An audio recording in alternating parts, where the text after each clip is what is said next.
My neighbor of 22 years grabbed my arm in the driveway and said, "Don't go in there. Your daughter-in-law and some man just went inside with a locksmith." I recorded it through the side window. You need to see this right now. I just come back from Beechwood Cemetery. Every Saturday since my wife passed 14 months ago, I make the drive out there. 40 minutes each way. I park in the same spot near the old maple, walk the same gravel path, and sit with her for however long feels right. That morning I'd been there almost 2 hours. Told her about the frost we'd had Thursday night, about how the furnace was making that sound again, about the fact that something had been sitting wrong in my chest for weeks, and I couldn't name what it was. I should have trusted that feeling sooner. When I turned onto Glenmore Crescent, I noticed my neighbor standing at the edge of his property, not moving, just watching my car come up the street. He's 74, retired firefighter. We've lived side by side since I bought this house in 2001. He brought meals the week of the funeral. I helped him reshingle his garage the summer his back went out. You spend 20 years next door to a man and you learn what his face looks like when something is wrong. His face looked wrong. I rolled down the window. He walked over before I even stopped the car. "Don't get out yet," he said quietly. "Come inside first." His kitchen still smelled like the coffee he'd made hours ago. He pulled the blinds on the window that faces my driveway before he said another word. They showed up around 11. Your daughter-in-law and a man in a dark coat. A locksmith van was right behind them. He held up his phone. I know it's not my business. But the whole thing looked off to me, and I thought, what if Walt came home and walked right into it? So I filmed it through the side window. The angle's not perfect, but you can hear everything. He pressed play. My kitchen. My table. My daughter-in-law sitting across from a man I recognized immediately.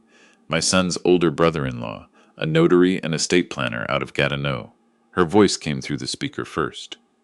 "How long before the application goes through?" The man shuffled a folder of papers. "If we submit Monday, the tribunal hearing could be set within 3 to 4 weeks. The physician's letter is the critical piece. Once a review board sees documented memory lapses, confusion, failure to manage daily finances, he manages his finances perfectly well. The assessment says otherwise." He smiled at the table. "Dr. Fournier owed me. The evaluation is already filed. Moderate cognitive impairment. Recommendation for supervised trusteeship. And the property? Once I'm appointed trustee, I have full legal authority. The house, the registered accounts, the TFSA, the investment portfolio. All of it falls under the trusteeship until the board decides he's capable again, which, given the documentation, won't happen. What about my son, my grandson, 23 years old, a quiet kid who calls me every Sunday and still uses the fishing rod I gave him when he was 12. The man waved a hand. His portion stays in trust until he's 35. You'll be managing it. By the time he understands what happened, it'll be well established." My daughter-in-law sat back in her chair and smiled. I recognized that smile. She'd given it to me at Christmas dinner 2 months ago when she said she was so relieved I still had people looking out for me. My neighbor stopped the video. He looked at me like he was sorry to be the one holding the phone. I sat there for a long moment. I'd spent 31 years as a structural engineer. I built bridges, overpasses, retaining walls. I spent my career calculating load tolerances, figuring out how much stress a thing could hold before it failed. Sitting in my neighbor's kitchen, I felt every one of those years at once. "Can you send me that video?" "Already sent." "And Walt," he put a hand on my arm. "I made 3 copies. One on a USB drive that's sitting in my safety deposit box at the Laurentian Bank." I wasn't taking any chances. I looked at this man. Retired arthritic, drives a 12-year-old pickup. I thought about why someone does something like that for a neighbor. "Why did you even get involved in this?" He was quiet for a second. "Because 9 years ago, when the fire took out half my kitchen, you drove me to the hospital at midnight because I'd burned my hands. You stayed until they told us it was nothing serious. You didn't have to do that." He shrugged. "You did it anyway. Some things you remember." I couldn't say anything. I just nodded. I didn't go home that night. Couldn't. They'd changed the locks, and walking up to my own front door would have told them I knew. I drove to a motel near the Queensway, paid cash, used my middle name at the desk. The kind of thing I would have found absurd a week ago. I sat on the edge of the bed and watched my neighbor's footage on my laptop until midnight. Dr. Fournier. I knew him distantly. We'd met twice at a medical legal conference I'd attended with my wife years ago. General practitioner out of Canada. I hadn't seen him since. Now I understood why my daughter-in-law had suggested, so casually, 3 months ago, that I might want to check in with a new doctor. Said my regular physician was getting too old himself to catch things. Said she'd found someone thorough. I pulled up my accounts through the online portal. Everything looked ordinary at a glance. But when I went deeper, when I checked the account management settings, her name was listed as an authorized secondary contact on my main checking account at TD. I had never signed anything authorizing that. I had never seen a form. I had never agreed to it. The RRSP was the same. The non-registered investment account, the same. She had been preparing this for months. My phone buzzed. A text from my grandson. Grandpa, Mom said you're not picking up. She's been trying to reach you. Is everything okay? I stared at the message. This kid. I taught him to skate on the Rideau Canal when he was 5 years old. I drove him to hockey practice every Saturday for 6 winters. I sat in the bleachers and watched him graduate.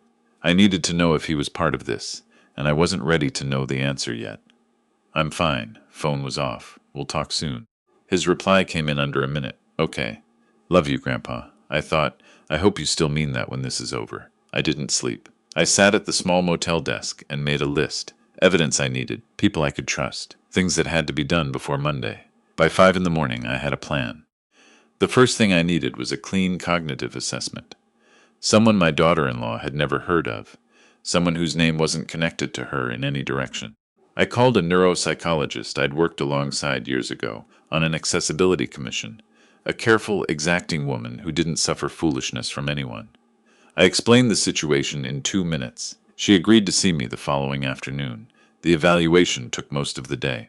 Attention tests, memory sequencing, processing speed assessments, verbal and spatial reasoning. When it was done, she sat across from me, and her expression was something between professional and angry. There is nothing here that would support a finding of cognitive impairment. Your results are well within normal range for your age. Better than that, honestly. Whoever wrote that other's assessment was either grossly incompetent, or they were paid to say what someone wanted them to say. I had her put everything in writing, notarized copies with timestamps, signed and witnessed by her office administrator. The second thing I needed was access to my house, without my daughter-in-law knowing I'd been there. I called a locksmith, different company entirely, found them in the phone book the old-fashioned way, and met him at the house at 2:30 in the morning. She'd be home in Gatineau. I knew her routine. Changing the locks took 40 minutes. While I was inside, I did something else. I'd ordered 4 small wireless cameras online from the motel room, had them shipped to my neighbor's address. He helped me set them up. Living room, kitchen, hallway outside my home office, and the office itself where the filing cabinet was. All 4 connected to an encrypted cloud account under a username that meant nothing. Now I could watch. Third, I needed someone who understood the legal exposure here and could move fast. My solicitor had handled my affairs for over 20 years. Semi-retired now, office on Elgin Street, the kind of lawyer who wears the same suit he's worn since 1987 and still wins everything. I was in his office when it opened. He read through everything without speaking. Margaret's video, the physician's letter, the account access records, the trusteeship application documents I'd found filed in my own cabinet. Filed there by her, I realized, so she'd know where to find them after. When he finished, he set the papers down and looked at me. This is elder financial abuse under the criminal code. It's also fraud, forgery of financial documents, and obtaining a medical certificate by corrupt means. If we can establish the chain, and this, he tapped the video printout, goes a long way, the Crown will have everything it needs. How much time do I have? The trusteeship application was filed Friday. I can file procedural challenges Monday morning that will delay the hearing by at least 3 weeks. Medical second opinions, deficiencies in the notice requirements, jurisdictional grounds. I can buy you time. He leaned forward. Be careful. People who do this don't stop when they're close. She won't know I'm watching until I'm ready. I spent the next 11 days watching. Day 3. My daughter-in-law in my kitchen on the phone, standing at the window the way she always did when she was managing something. He hasn't come back. His car isn't there. Do you think he found out? The voice on the other end, her brother, said, Impossible. He's confused, remember? That's the whole point. He probably went to stay with one of his old work friends and forgot to tell anyone. Stop worrying. I'm not worried. I'm careful. There's a difference. Day 5. Her brother at my filing cabinet with a small crowbar. trying to get into the locked bottom drawer where I kept the original property deed and my wife's estate documents. He worked at it for 40 minutes. The drawer held. I'd had it reinforced years ago when I caught a contractor going through my desk. Some things you do without knowing why, and later you're grateful for them. Day 7. My grandson came to the house. He walked through the room slowly, like someone who doesn't know what they're looking for. My daughter-in-law was already there. Mom, this doesn't feel right. Grandpa seemed completely fine at Thanksgiving. He knew exactly what was happening. Her voice went careful and soft. You don't see him week to week the way I do. The lapses, the forgetting. The doctor said it's going to progress. We're not taking anything from him. We're protecting what he built before it's too late, but controlling his accounts, all of it. Would you rather watch him get scammed? Or make a bad investment because someone took advantage of him and lose everything your grandmother helped him build? She would have wanted this. He went quiet. I watched his face on the small screen. Watched him want to believe her because she was his mother and she was saying his grandmother's name. Watched the doubt settle under something that looked like relief, but there was something else in his face. A hesitation that stayed even after he nodded. A crease at his brow that didn't quite smooth out. Maybe there was still time. Day 9. This was what I'd been waiting for. My daughter-in-law and her brother in my living room, late in the evening, wine on the coffee table. Walk me through the numbers again, he said. House is assessed at just under $800,000. The investment accounts, the RRSP, the TFSA, combined around $940. Plus the small business income, trust my father-in-law still draws from. Call it just under $2 million all in, and my arrangement, 25%. As agreed. She swirled her glass. Not bad for a forged signature and a physician who needed his renovation financed. Her brother laughed, actually laughed. You're something else. I learned from watching this family for 16 years. They never checked anything. They just trusted people. She set down her glass. That's their problem. I stopped the recording and sat back. I sent copies to my solicitor, to my neighbor, and to a secure folder I'd set up on a server my former IT colleague maintained in his retirement. 3 places, none of them connected to each other. One more thing to do before it was over. I called my grandson, asked him to meet me at a coffee shop on Bank Street. Neutral ground, no history, no associations. He walked in looking like he hadn't slept well. He sat down across from me and couldn't quite meet my eyes at first. Mom says you've been acting strange. She's worried about you. I know she is. I pushed a tablet across the table. Before you say anything else, I need you to watch something, all the way through. He frowned. What is this? It's the truth. Just watch. He watched. I saw his face change, confusion first, then something harder, then his jaw going tight the way his father's used to when he was trying not to react. When the recording ended, he stared at the table for a long time. Grandpa, his voice was very quiet. I didn't know. I swear to you I didn't know any of this. I know you didn't. She told me you were getting worse, that you'd been forgetting your medications, leaving things on the stove. That the doctor had real concerns. He pressed his hands flat on the table. I believed her. She's my mother. I should have called you more. I should have. She was keeping you at a distance on purpose, so I'd have no one to reach. He looked up. His eyes were red. What do I do? I reached across the table. You come home, you stand with me, and we end this together. He nodded once. Firm. There's one more thing. I need you to act completely normal with her until Thursday evening. Can you do that? His jaw set. Yes. The confrontation was in my living room, 8 o'clock Thursday. I'd invited my daughter-in-law over on the pretense of discussing the management of some of the accounts. Told her I'd been thinking it over and wanted her input. She came with her brother, of course. The 2 of them walked in looking like people who've already decided how a meeting is going to go. She looked around the living room. You look well, Walt. I feel well. Thank you for coming. Her brother gave me a short nod, reserved, professional. The kind of nod you give a man whose assets you've already redistributed in your head. I gestured to the sofa. They sat. I stayed standing. I know what you've both been doing. My daughter-in-law's expression didn't shift right away. She was practiced. I don't know what you mean. I connected my phone to the television. The recording began. Call it just under $2 million all in. And my arrangement? 25%, as agreed. Not bad for a forged signature and a physician who needed his renovation financed. The color left her face in stages. Her brother stood up. You can't use that. Recording someone in a private residence without consent. This is my residence, I said. In Ontario, one-party consent applies when you're recorded in a location where you have no reasonable expectation of privacy, particularly when that location belongs to someone else.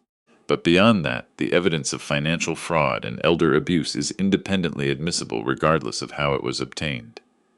Her brother's mouth opened, closed. We also have the original account documents with your signatures compared against the specimens on file. We have the financial transfer of $40,000 from an account connected to your practice to Dr. Fournier, dated 2 days after my supposed evaluation. And we have timestamp records showing the unauthorized account changes were made while I was at the cemetery. My daughter-in-law stood. I'm leaving. You're not. My grandson stepped out of the hallway. She froze. The look on her face when she saw him standing there, it wasn't surprise exactly. It was the look of someone realizing exactly which brick in the wall had given way. What are you doing here? Standing with my grandfather. He didn't raise his voice. The way I should have been doing this whole time. You don't understand what I was trying to. I watched the video, Mom. She started to say something else. The front door opened before she could finish. My solicitor came in, followed by a detective from the Ottawa Police Financial Crimes Unit and 2 uniformed officers. Darlene, my solicitor, said her name with great professional calm, and Mr. Ashford. You're both being arrested on charges of elder financial abuse, criminal fraud, and forgery under the Criminal Code of Canada. There's an additional charge of obtaining a medical certificate by fraudulent means, jointly with a Dr. Fournier, who is being processed separately at this time. She turned to me. Her composure was entirely gone now. You can't do this. I'm family. You were family, I said. That's different. Her brother said nothing at all, just looked at the floor while they put the handcuffs on. As they walked her out, she turned back from the doorway. Her eyes had gone very cold and flat. You'll be alone for the rest of your life. I looked at her. I've got my grandson. I've got the man next door who stood in his driveway in the cold to make sure I didn't walk into your trap. That's not alone. I held her gaze. That's exactly enough. The door closed. The room went very quiet. My grandson sat down on the couch and put his face in his hands. I sat beside him, put my arm around his shoulders the way I had when he was small. I almost let her do it, he said. You didn't. I came so close, but you didn't, and you're here now. I squeezed his shoulder. That's the part that counts. The trial ran 4 weeks. My daughter-in-law was convicted on all charges and received 4 years in federal custody. Her brother received 6, given his role as the professional architect of the scheme. Dr. Fournier surrendered his license to the College of Physicians and Surgeons of Ontario pending criminal proceedings. His practice was shut down within a fortnight. The trusteeship application was dismissed. My accounts were restored. Every unauthorized change was reversed, with a court order establishing a record of what had been altered and when. My grandson moved back to Ottawa. He got a place in Centretown, not 20 minutes from Glenmore Crescent. We started having dinner on Sundays, the same nights his grandmother and I used to cook together. He'd bring the bread, and I'd do the rest, and we'd sit at the kitchen table for 2 hours just talking. He told me about his week. I told him stories about his grandfather, when he was young and idiotic, and full of plans that mostly worked out. We rebuilt it slowly, the way you rebuild anything that was damaged but not destroyed, carefully, one piece at a time, without pretending the damage didn't happen. 3 months after sentencing, we were sitting on the back deck watching the river. He had a coffee, I had a coffee. The November light was doing that thing it does in Ottawa, where everything goes gold and gray at the same time, and you think, even with everything, that it's not a bad place to have spent a life. Grandpa, yeah, when you found out what she was doing, how did you not just fall apart? I thought about it, about sitting alone in that motel room at midnight watching a video of my kitchen, about the rage that sat in my chest for 11 days, while I watched through cameras and said nothing and waited. I did fall apart, I said, privately, in a room by myself where no one had to watch. I looked at the water. Then I put it away because there was work to do. He nodded slowly. And now that it's done, now it's different. Now I just feel tired and glad, and I stopped, found the right word, lighter, like something I'd been carrying without knowing it finally got set down. Do you think you'll ever forgive her? I sat with that for a while. A heron came in low over the river and landed in the shallows near the far bank. Maybe. Not soon. But forgiveness isn't the same thing as forgetting or pretending it was acceptable. It's just, choosing not to let it be the thing that defines what comes next. I looked at him. What comes next is this. You and me and Sunday dinners, and the fact that I'm 67 years old and I've still got time. He was quiet for a moment. Grandpa? Yeah, I'm glad you're still here. My throat went tight. Yeah, kid, me too. The heron lifted off the water and was gone. The river kept moving, the way rivers do, indifferent and calm, and older than anything either of us would ever need to worry about. I sat there with my grandson in the November light and thought about my wife, and about the feeling I'd had at the cemetery that something wasn't right, and about the fact that a retired firefighter standing in his driveway on a cold Saturday morning had seen something worth stopping for. Family isn't always the people who share your name. Sometimes it's the person next door, who could have minded his own business and didn't. Watch for the quiet things that sit wrong in your gut. Don't let anyone, regardless of how long they've smiled at your table, have access to your accounts, your documents, your medical records, without you understanding exactly what you've signed and why. Talk to a lawyer before you need one, not after. And keep the people close who have shown you, not told you, where they stand. I'm 67. If I'm lucky, I've got 2 more decades of use in me. I intend to spend them on the things that held up when everything else was tested. The Sunday dinners, the river, the man next door, and the kid sitting beside me who chose to come home.